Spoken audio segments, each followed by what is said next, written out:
Je n'ai pas d'idée préconçue sur le sujet, simplement je me suis fixé, je dirais, un petit cap dans la mesure où je ne reprendrai qu'avec un club qui, je pense, peut avoir des moyens.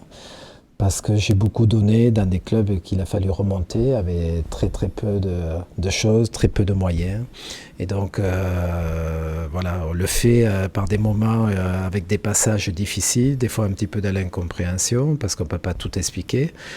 Et si je reviens dans le circuit, c'est parce qu'il y a un projet qui me plaît, mais avec des moyens pour performer de suite. Et quand on est entraîneur, hein, quand on a un coach, quand on a un président au-dessus, quand il y a des actionnaires, il y a des supporters, est-ce qu'on est totalement libre? Est-ce que c'est possible d'être libre? Ben moi, je me le suis imposé, je l'ai peut-être imposé aussi à ceux qui m'entouraient, c'est-à-dire que je n'ai jamais accepté une intervention que je jugeais inopportune et qui faisait partie de mes responsabilités. Donc on m'a jamais rien imposé et je ne l'aurais pas accepté.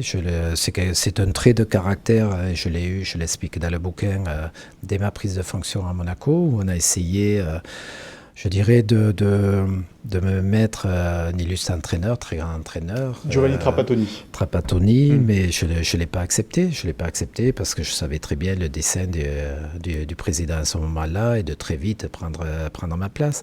Je concevais que j'avais pas la renommée que pouvait attendre l'AS Monaco à ce moment-là pour entraîner Monaco.